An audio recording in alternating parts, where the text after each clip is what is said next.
Hi everyone, it's Carrie again. Okay, today is going to be a tough topic. So little Romeo here has come to um, sit with me apparently. He's really good at knowing my emotions and feelings. But he's probably going to take off and he's going to play with my lights. He's going to do this thing to make this humorous, I guess. I don't know. It's not going to be humorous no matter what we do. But today's topic is going to be about my attempted suicides, which has happened at least twice in my life. Suicide, even attempting it, which, to be honest with you, I had somebody once tell me that there is no attempt if you don't succeed, you're a coward, which I thought was like the strangest thing to ever say. I don't think attempted suicides are a cry for help. I think the person cried out for help long before they made that decision. There are a couple different ways to think about it. There are some people who are just angry, temperamental, and they will commit suicide to make other people pay, so to speak, or look what you made me do. I don't really understand the point of that because once you're gone, you're gone. There's, they might feel guilty for a moment in time, but they're going to move on with their life. So if you ever get to the point where you're just angry to do it out of spite to hurt somebody else, please get some anger management therapy, because that's definitely not a reason to end your life. As most of us know, tomorrow's a different day, and what we face today could be different tomorrow. And a lot of times when you're dealing with depression, which is really a lot where mine stems from, it's tomorrow's probably going to be the same as today. And those who suffer depression know that it's not something that just comes and goes from one day to the next. You wake up the next morning with all the same issues you felt you had the day before, and they're heavy, heavy burden on you.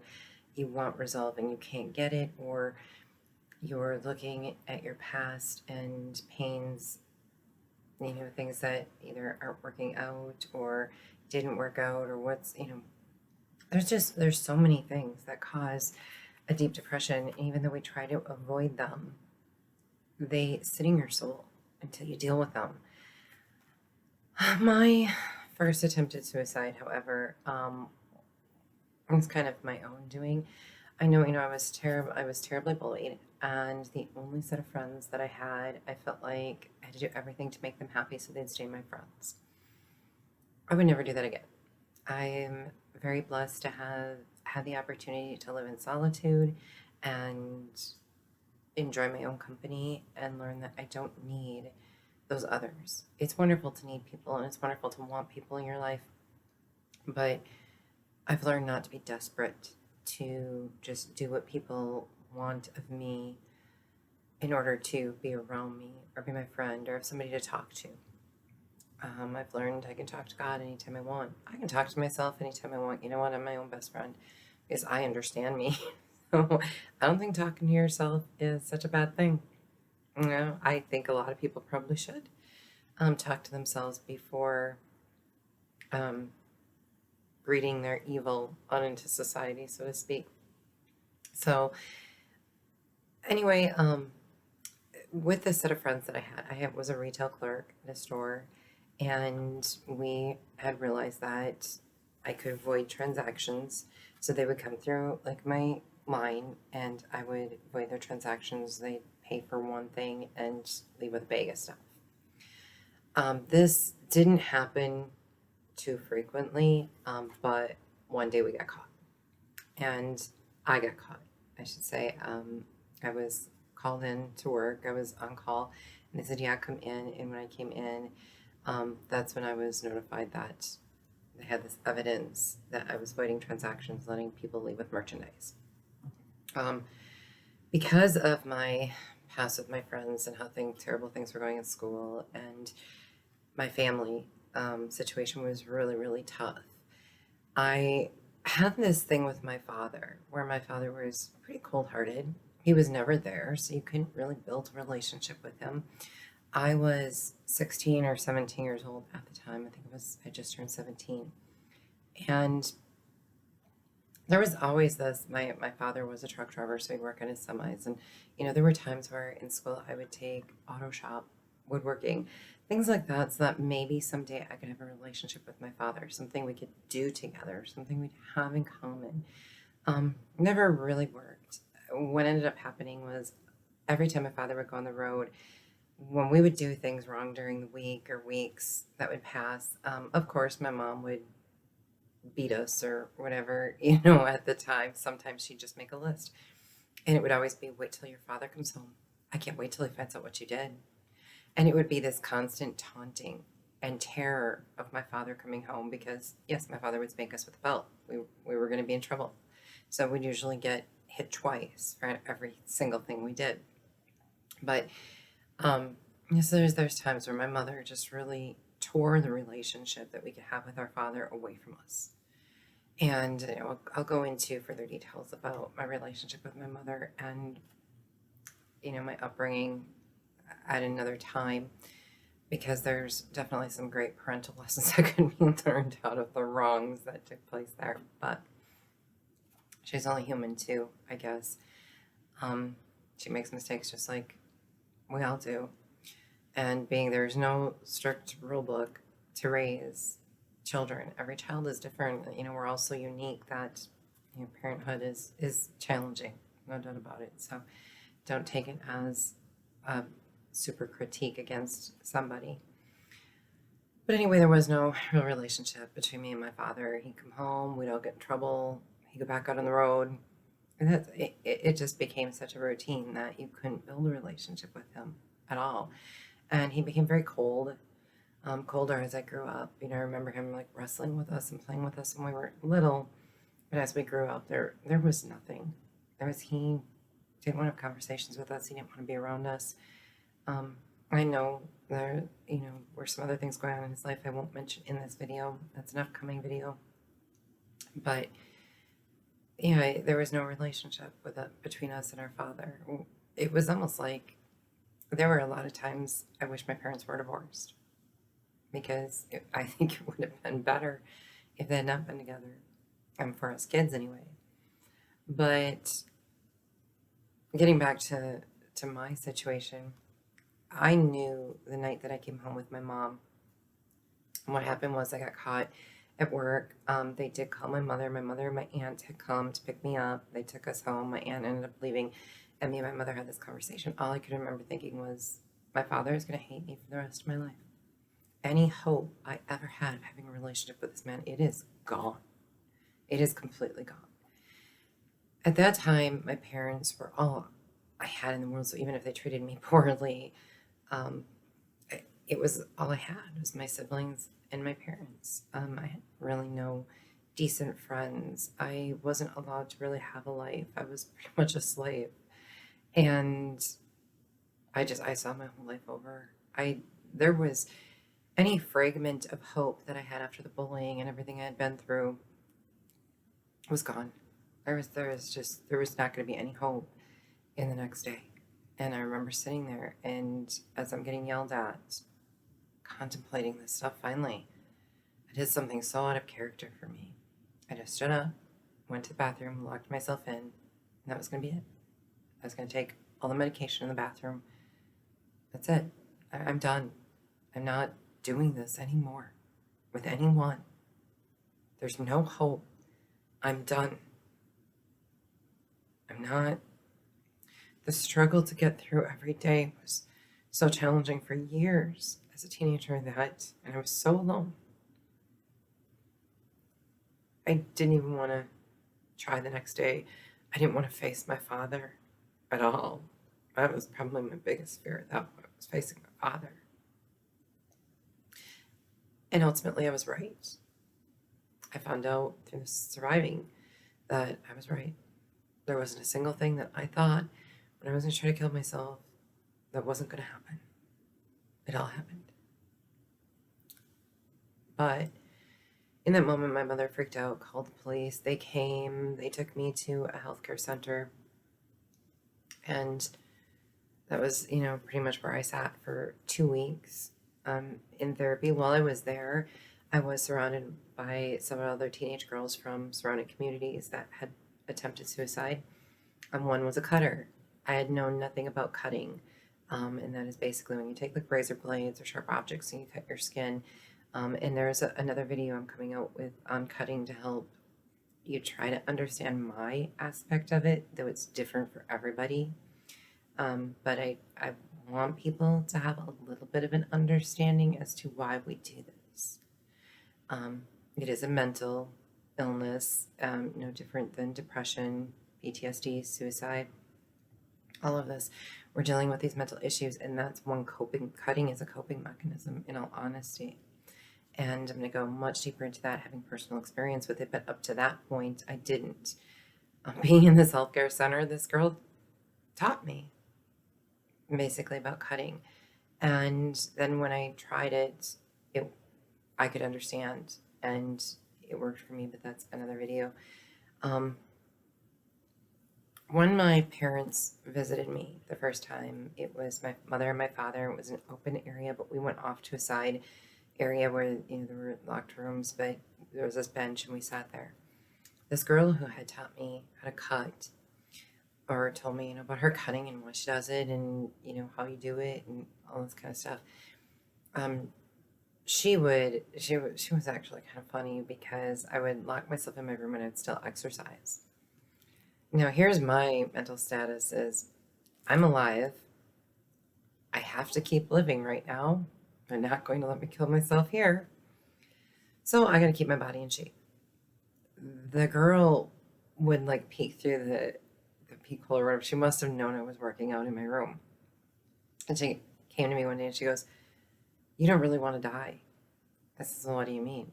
And she's like, "You're exercising, which means you're looking forward to tomorrow. You're taking care of your body." She goes, "So you don't want to die." I remember going, "Okay, that's your thought on it, but yeah, I have to keep going tomorrow because they're not going to let me die here, so I have to stay in shape." But she would evaluate everybody around there. She had been there, I think, for months. She had been there for a very long time, and I found that ironic. But she would always watch me very, very carefully. So my parents took me off to this side thing. One of the first things, and I will never forget this the rest of my life. First time I really remember. My parents sitting there, and my father giving me a hug and saying, "I love you." I don't ever remember him saying he loved me, ever. I'll be honest. He might have. I don't remember it.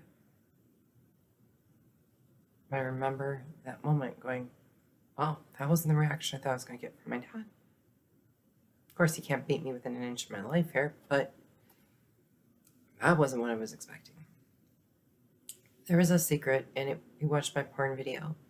I love how that sounds. I didn't actually make a porn video. The topic is porn, okay? But if you watch that one, you'll know that there was a night where me and my father sat down and we watched porn, and it became very uncomfortable. And I know back then it was a crime to show juveniles porn. It probably still is. They probably could have gotten into a lot of trouble for teaching me about sex by sitting down and watching porn with me and saying some of the things that were said. Nothing bad came out of it necessarily, except that I thought having sex like that was okay.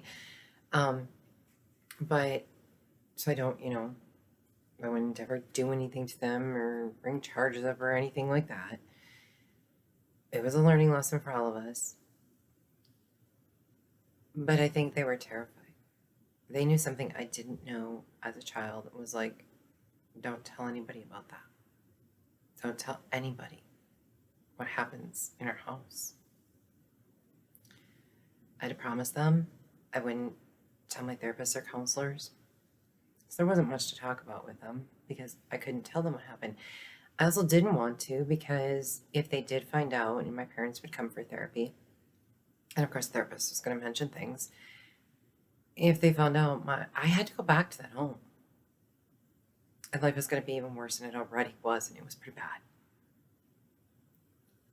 I knew there was nothing these therapists were going to be able to do to help me. I had to go back to this home. And now these people truly hated me. And I knew it was going to be bad. There's a lot I haven't mentioned, and a lot I probably won't mention about what happened behind closed doors in that home. I don't know. I'm not there yet. I'm 50 years old. A lot of abuse in my past that I can't even come to terms with yet to this day. I knew as a 17-year-old girl, those people weren't going to be able to help me. I had to figure this out on my own. I had to figure out how to survive and cope on my own in the environment I was put in.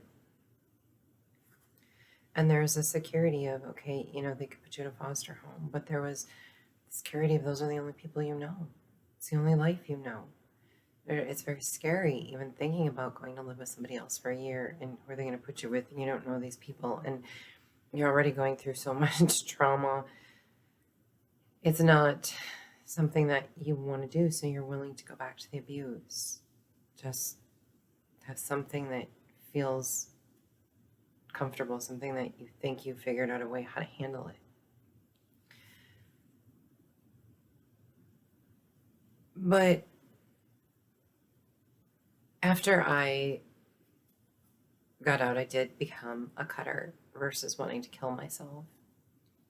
I didn't attempt suicide for it was almost a year later. I had my second attempt, and we'll get into that in a moment.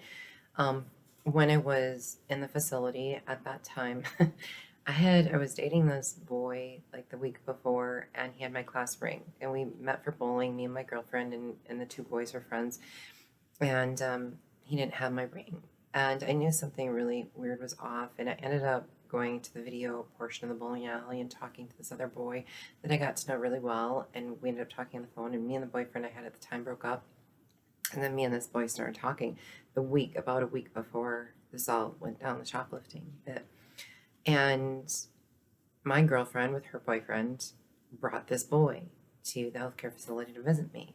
It was the last time I ever saw him, and I liked him. I did really like him, but I also knew deep down that at this point he thinks I'm completely a lunatic, so that's not going anywhere, and it didn't. I never saw him again. A lot I didn't talk about. I didn't feel comfortable even with my friends there. And I really don't remember how that whole episode even went, what we even talked about or anything. It felt very uncomfortable. Wasn't a place to really be open about your feelings or anything. Then about a week into it, after I'd been there for about a week, this girl from school had been admitted. She was a couple of years younger than me, about my sister's age. And I was like, what are you doing here? And then she ended up telling me that there was about 4 of them that made a suicide pact after what happened to me.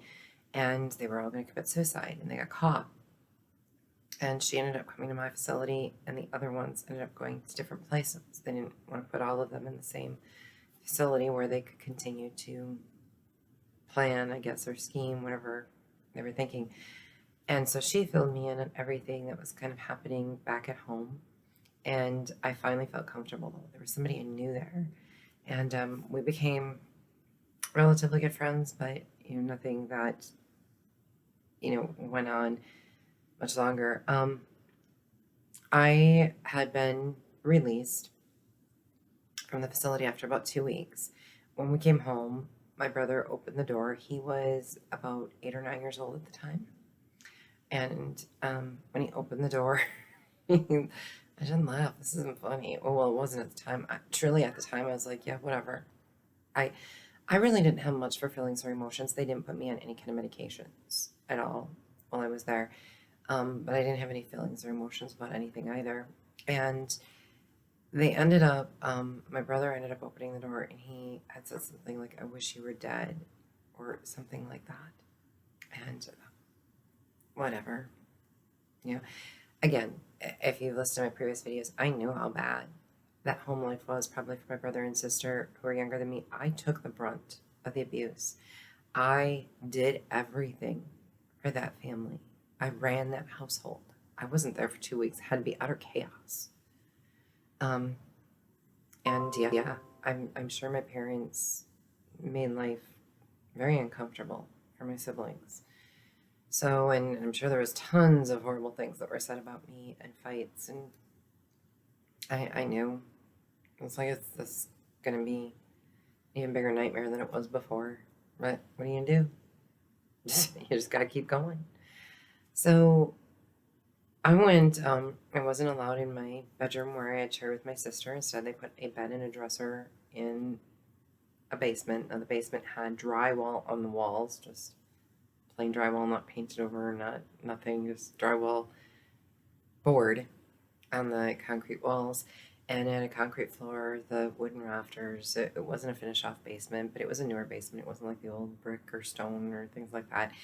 Still dark and damp, and there was no lamp. I wasn't given a flashlight. I had to go up the stairs to shut off the light, go down into this super dark basement, slowly try to find my bed, go to sleep. And in the morning, there'd be a little light coming in through the basement windows, so it was better during the day. But that was somebody who just committed suicide now has to live in that environment. Well, I was mentally healthy. That helped a lot. Made me just look forward to tomorrow. But it was like, we can't, Casey, do something. It's like, okay, people are psycho. You think I'm the sick one? Anyway, that's what I thought. Okay. I'm sorry. I'm gonna be honest. I had these porcelain dolls that my brother was allowed to take his BB gun, and he shot all their heads and everything. So that was just laying there for me to find, like, here's all your dead dolls. We shot them with BBs. So everything I had was destroyed. They did that in the 2 weeks I was gone. The neighbor boy ended up, he was a fourth grader who I sat with on the bus quite frequently. He told me he was my little buddy. He was horrifically bullied and tormented in school. He always looked forward to seeing me. He always had this great smile on his face. During the 2 weeks that I was gone, he committed suicide.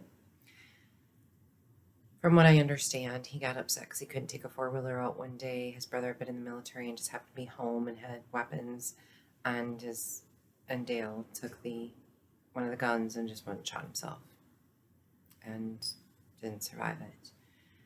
I do still to this day blame myself because I'm sure he knew I was gone because I tried to kill myself. And I was a bad influence that planted that idea in his head that it was okay to do something like that. He didn't survive.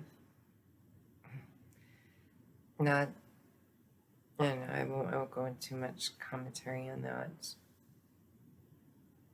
I don't think there's a day in my life I'll ever be grateful that I did survive. So maybe he's the lucky one. When I went back to school, students treated me very different. They were gentler, kinder. There wasn't as much bullying, but by this point, I had spent so much time with these people harassing me and ignoring me and treating me like I was garbage that I really didn't care. I didn't want to be friends with them. I was in my own world, and I didn't want friends anymore after what had happened with me and my friends and the trouble I was in. And I was like, people aren't worth being friends with if this is what happens. From that point, 17 on, could have cared less if I ever had a friend ever again. I'm gonna laugh about this and definitely shouldn't. I've never played an April Fool's joke since this, but April Fool's Day came up, and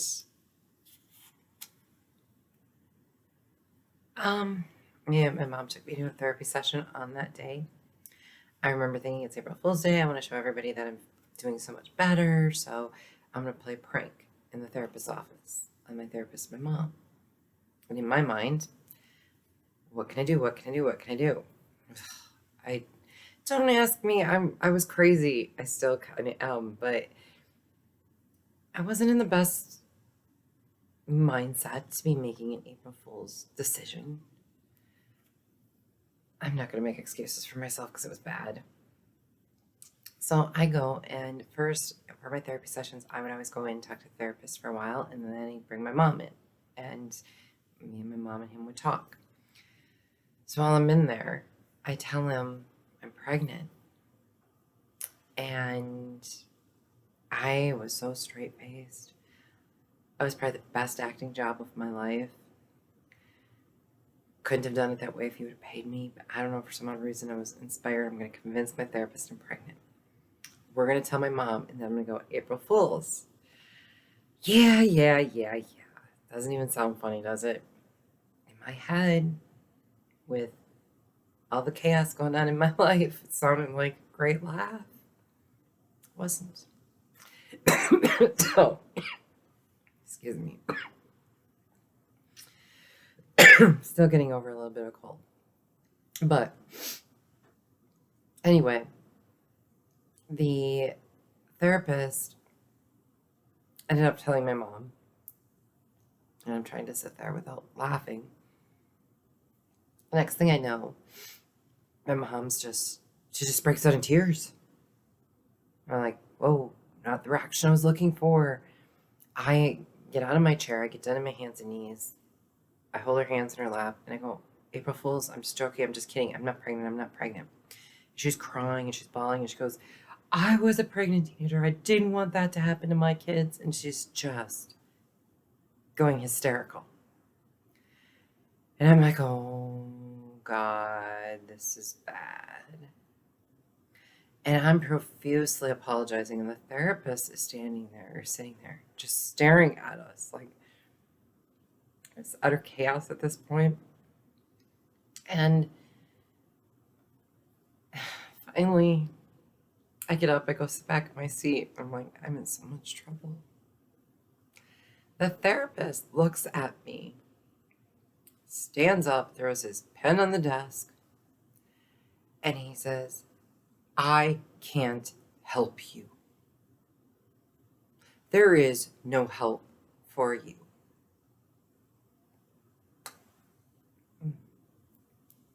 Okay. Threw me out of his office, had a conference with my mom. We never went back. That was the end of my therapy. I guess if you want to get out of therapy, that's one way to do it. As a teenager. Yeah. I was told by a mental health professional, there's no cure for me. You can't be helped. One thing I didn't realize is I needed to make light of something. I've seen mental health counselors since then. I'm pretty sure they would all agree. I can't be helped. Only God can help me. I do have a way of being able to take really bad situations one day and the next day trying to make light of it. It's kind of like when people laugh at a funeral. Is that nervous laughter? They're trying to mask their emotions. And they let their body take over in some way, shape, or form. And they'll have nervous, giggly laughter at the worst times in life. One of the things I have noticed and why therapy doesn't work for me is these people have not experienced this. They've read everything out of a textbook. They think some kind of book can fix you. What I have learned is life experience and other people who have been through those similar experiences is the only way I'm going to get through. These people are being paid and they don't have the ability. What they're trying to do is scientifically tell you what's happening in your mind, and if I give you this medication, then we can block this or get that activated or whatever. Like it's in your head where the problem lies. Now, the problem is in your mind. However, It's working through barriers, trying to figure out your actions and reactions, perceptions, judgments, taking minds that think too much. And I'll be honest, I think the majority of us that have mental health issues, we think too much. We're always in thought. Versus, I know some other people, you're like, you have to look at them and go, you're mindless. You're clueless. They don't ever think. And they're the happiest people in the world because they don't think about things. They don't store things. They move on. And for some people, from what I understand, street drugs give you that too. And that's another one of the addictions to it, is it numbs everything. It slows down the brain. So it is, for me, I can honestly say, I think too much. My mind is very healthy. It's what I choose when I combine my heart and mind together is when things get complicated. And then it sits as wounds in my soul. That's just my take. Because as I've been told from the time I was 17, you can't be helped. But then when I go to other mental health providers now, they're like, there's nothing wrong with you. You've got a good grip on life. You get things. You understand it. You actually have a very deep perception of how the mind's working and why you're saying or doing what you're saying. And when I say, well, this is how I could try to control it, and they're just like, why are you here? You're sane. You're healthy. You're fine. So if one more person tells me you need to go see a therapist, I'm going to be like, oh, maybe it's not me that needs to see the therapist. Maybe it's you. Because I have been told I'm perfectly fine for quite some time. Anyway, because of the April Fool's thing, my father came home from the road, and next thing I knew, my aunt was there. And he said, you're going to go live with her for a while. By this point, my mother was like, I don't even want her around the house. I don't want to hear. I mean, you do something to my mother, everything is unforgivable. Well, she's the first one who's going to point Christ out to you, but she can't forgive a soul. So, and she's the first one to say, well, let the past live in the past. 2 weeks later, she's throwing your entire past at you, why she hates you. It's just, my mom needs help. Okay. She's never going to get the help she needs because she's the first one to tell everybody else, you need help. So I think she drives people to the point of insanity at times, but I don't know. It's her life. She's a 70-some-year-old woman. Whatever she chooses to do, she chooses to do. I have no relationship with her. I never will. I'm done with it. I've just washed my hands with the insanity that she brings into my life. I just can't take anymore. And there have been 2 different times. One time it was 20 years, and other times it was like 10 or 15 years. We were completely estranged and didn't talk. And you know what? I mentally felt more sane not having a relationship with my mother than when we talk. I can't. She's too manipulative, controlling, lying, thieving, gambling, drugs, you name it. That's my mom. It's not me.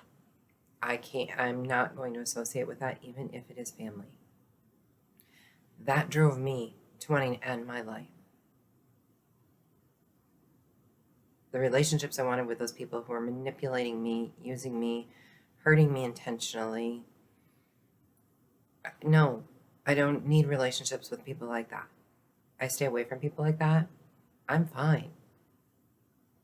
So I don't have family when it comes down to it.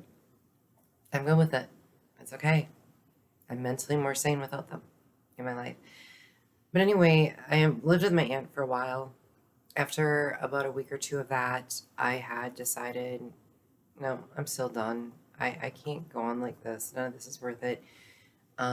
Took an entire bottle of aspirin. My friends, my old shoplifting friends, came to visit me. We were still communicating. They came to visit midway through my suicide. Now, when they showed up, this ringing in my head was all I could hear. Voices were blah, blah, blah, blah, blah, like Charlie Brown. And the everything around me, like if I got up to move, everything was slow motion. Like I could barely function by the time they arrived there. But I remember opening the door, letting them in, and laying back down, being like, I just hopefully I die soon. Because it was painful. I'm not gonna lie. When you're in the middle of a pill overdose, it's still painful. You're vomiting sick. Yeah, it's not a good thing, and it takes time to die. It doesn't just happen.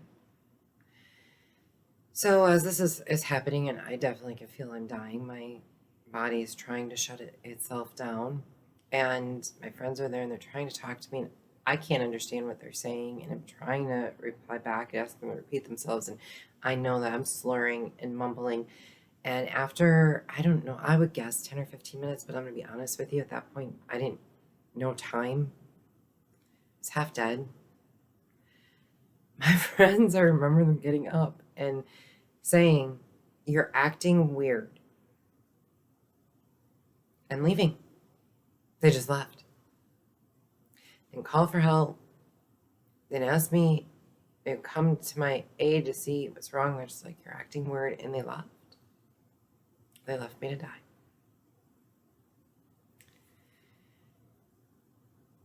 Some time passed, and I know I fell asleep. And when I woke back up, I could barely move. I was vomiting.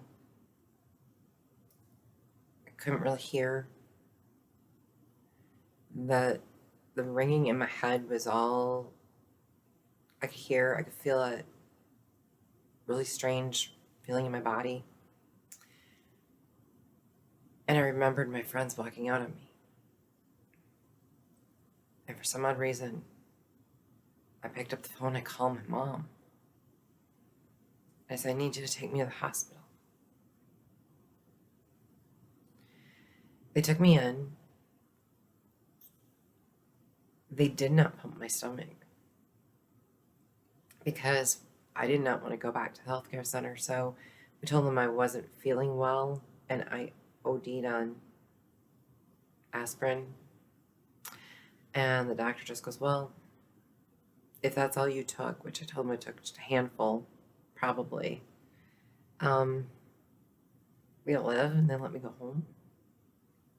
I went to my parents' house, which then I moved back into. I don't think my aunt wanted me to be there anymore because she was afraid. She was going to come home one night and I was going to be dead. And she had 2 kids too. She didn't want her kids to find that. And I had to go, it was about a week or 2 before I could function properly. I mean, I spent every day feeling like I was dying. I'm never going to try to kill myself that way again, unless it's a guaranteed method. But no, that was bad. Surviving a pill overdose was probably worse than the pain I was going through that caused me to want to die. So there's the silver lining in that, was that cured me from wanting to do that. And then that's when I really started cutting. I remembered the girl from the healthcare center in the cutting, and I was like, I'm going to try it. And every time I wanted to kill myself, I would cut. And it helped. It helped a lot. Now, is it good? Don't do it. I don't want anyone to become cutters because that was not a healthy way to deal with it. But it was a survival mechanism. And I was doing what I had to do, I guess, to survive at that point. All hope was gone. I'm not going to lie. I'm still trying to find hope. I still struggle on the daily with what am I living for? There has never been a day in my life that has ever felt like there was purposeful, that there's a reason to go into tomorrow. I know I've never been loved by a single human being, ever, that truly loved me. And in the same breath. Because I've never been loved, I don't think I've ever loved anybody else either. So I'm just as guilty. And I know that people really love each other. When I see some of the backhanded, backstabbing, rotten, terrible things I've seen people who claim they love each other do to each other, I don't know that love really exists on this planet. I know now through the Bible that God saves me every day. Jesus is my hope. He better come back soon. But I look forward to Revelations yet, to this very day. I wish there was something on this planet that could make me say, wow, there are beautiful things. There are beautiful things. There's a lot of ugly people. Very ugly people. Some of the most beautiful people in the world are the ugliest. What we do to each other to try to make ourselves feel better, even my April Fool's joke, is a terrible thing to do to my mother. I didn't put enough thought into, oh yeah, she was a pregnant teenager. Oh yeah, this might be how she'll feel. It was about just trying to make light of a situation and get through it myself in a sick way.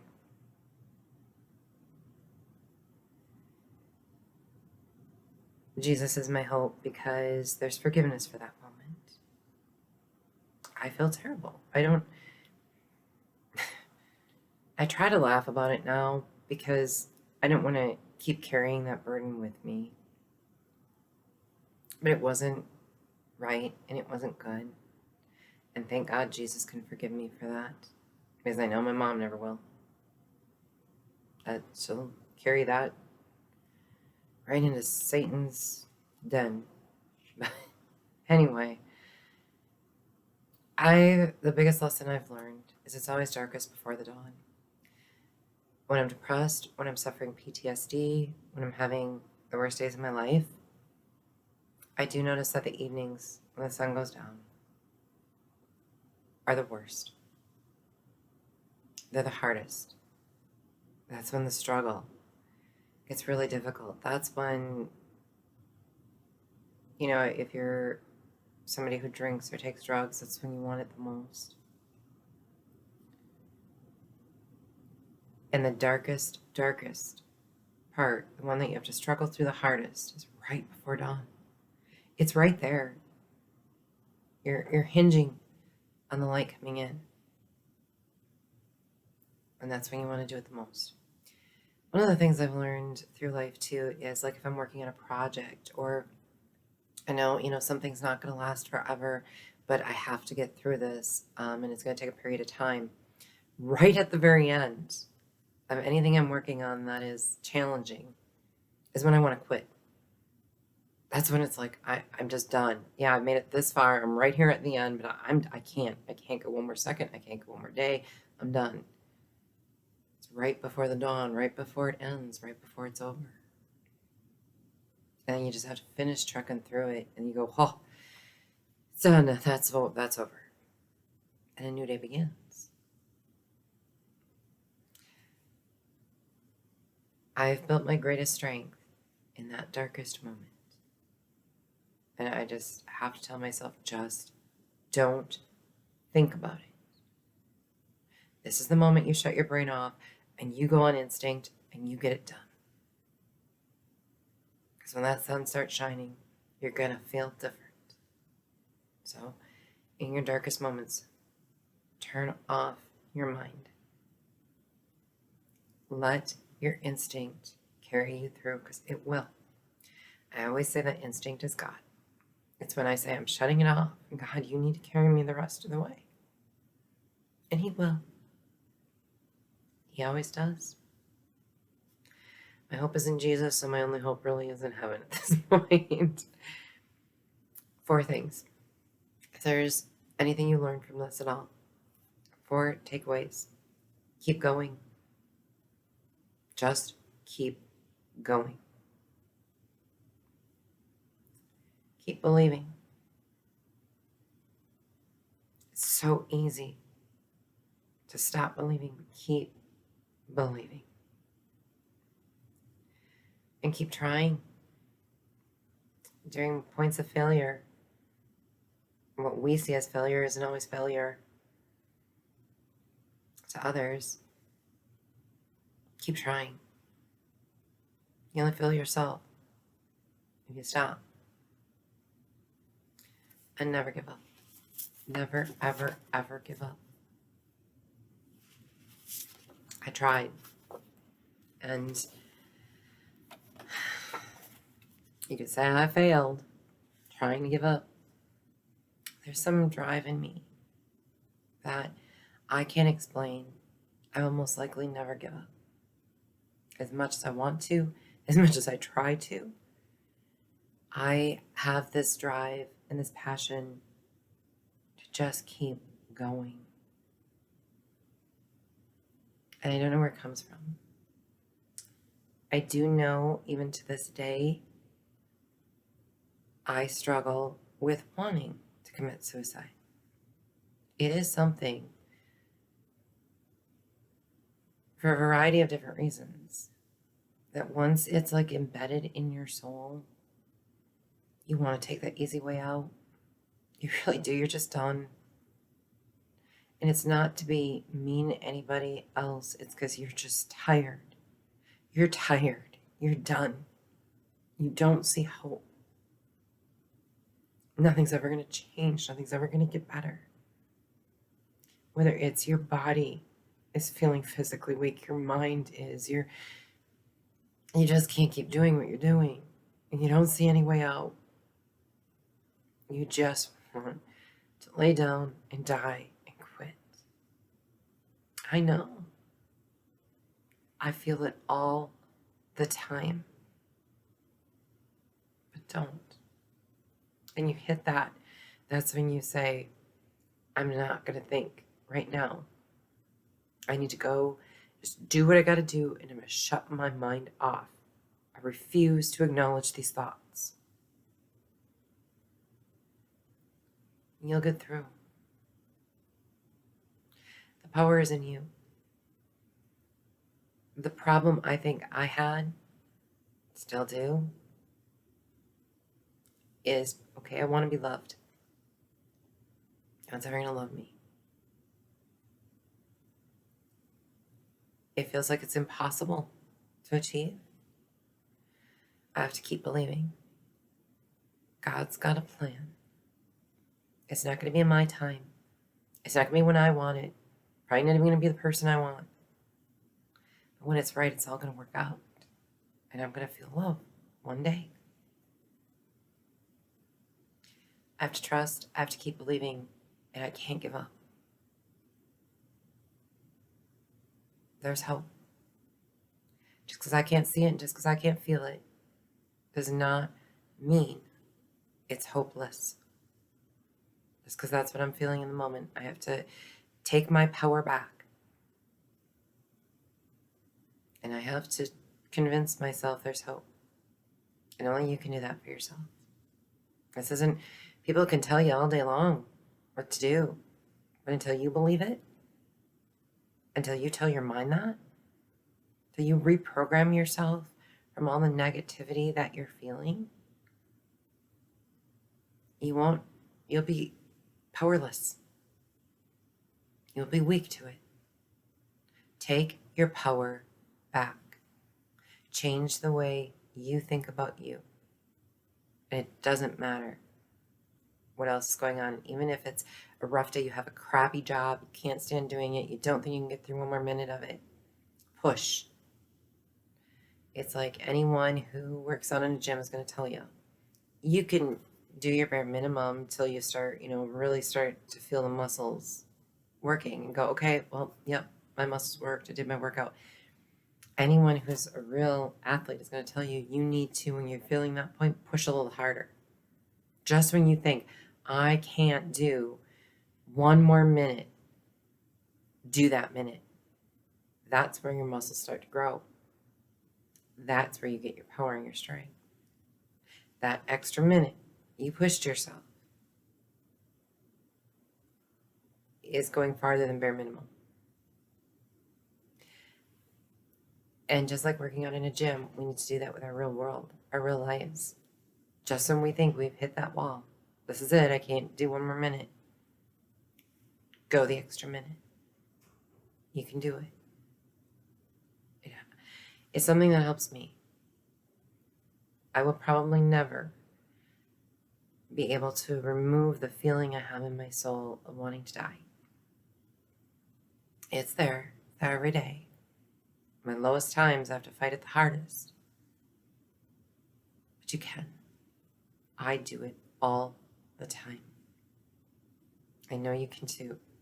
We are stronger than we think. We have let society and the world convince us that there is nothing left to live for. Until we change the way we think, we either have to shut our mind off or we have to reprogram it. Because we've given that power to the world. We've given it away. Take your power back. Two things from the Bible that have helped build my strength. And the first one is very, very important to me. Whenever I contemplate suicide, I constantly go to this one. It's 1 Corinthians chapter 3, verse 17. If anyone destroys God's temple, God will destroy him. For God's temple is holy, and you are that temple. God's temple is not a building. I know we like to think of our churches and all that, but as they say, anyone who destroys God's temple, God will destroy him. Murdering somebody that believes in God, a very bad thing to do, because God will destroy them. That person, each person that believes in God, that is God's holy temple right there. How we treat our bodies is God's temple. If we kill ourselves, we are the one God will destroy, because we destroyed his temple. For God's temple is holy, and you are that temple. And many times in the Bible, it does constantly repeat that we, each one of us, individuals, is like a walking church. That soul God gives you, that's his temple. That's his love. We can let our soul be consumed by everything we see around us. The earth is basically the devil's playground. And if we're going to be consumed with that, and that's what we're going to put in our soul, we're going to replace it with everything that God gave us. That's what we've chosen for our life. I'm trying to put in my mindset that I am God's temple. And what I do to my body, what I put in my body, and that includes my mind, those thoughts. If I'm going to put evil thoughts about myself in there, then that's what I'm going to breed into this world. I need to treat it like it's holy, and it's pure, and it's good, and put good things in it, not bad. Hopefully that helps some of you. The other one is Proverbs, which is the book of wisdom of the Bible I love so much. Chapter 3, verses 5 and 6. It says, and I'm sorry, I'm reading by flashlight again. Trust in the Lord with all your heart, and do not lean on your own understanding. In all your ways, acknowledge him, and he will make straight your paths. Very often, we put our heart into things that we want to believe in, that we want to make whole. Manipulation, manifestation, whatever you want to call it. Today's world, the power of manifestation, that's just manipulation. You're manipulating things and people to meet your personal agenda. You don't care about anybody else around you. You don't care about who's going to get hurt. You're going to manifest that. So you create it what you want. It's selfish. And it's terrible. I don't believe in the power of manifestation as a good thing. I look at it as narcissistic and manipulative. Creating things for others is much more worthy than creating things for yourself. These vision boards people have for themselves, create a vision board for somebody you love. What do you want to see happen to their life? The good things. Manifest that. Maybe somebody will manifest something good for you. We have to stop being selfish. So don't lean on our own understanding. Our own understanding is selfish and manipulative. And we're going to not just hurt other people, hurting ourselves. Suicide. Even myself. I'm so guilty. Twice. I've done it. And so many, hundreds of times I've thought about it. And I have fought it and fought it and fought it. You know what? I'm beating it. And you can too. Don't fall victim to that moment. It's one moment in time. And is it going to happen again? Probably. But you get stronger every time you go through it. You can do it.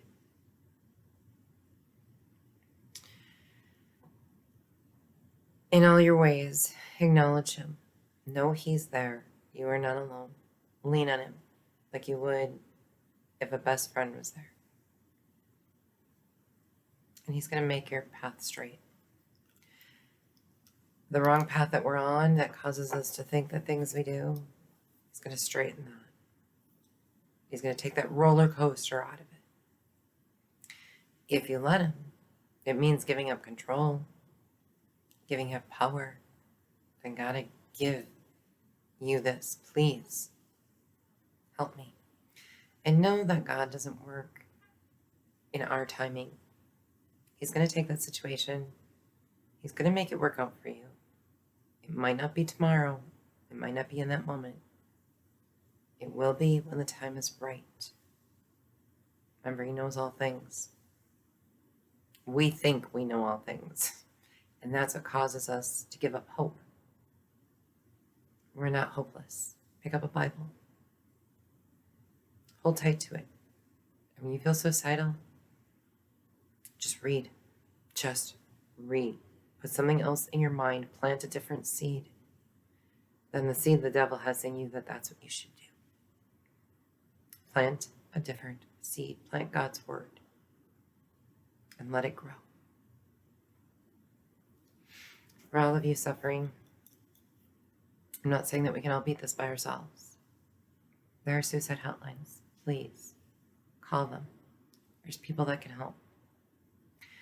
I understand it.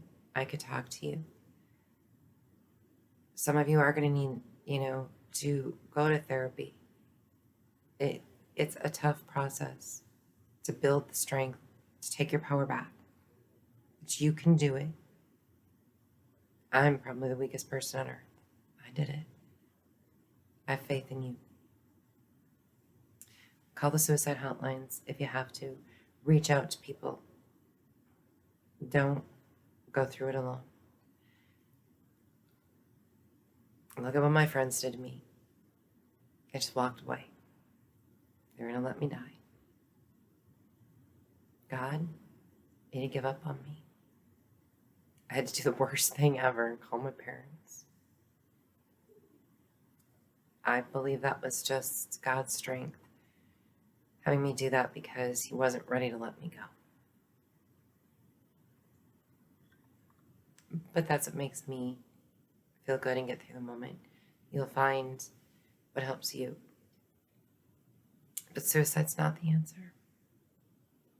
It wouldn't have fixed anything. It wouldn't have helped anything. I have helped a lot of people, and I have learned a lot since I was 17. Suicide wasn't the answer. Pushing forward, continuing to go on, and working hard was the answer. Don't give up. Just never give up. Love ya.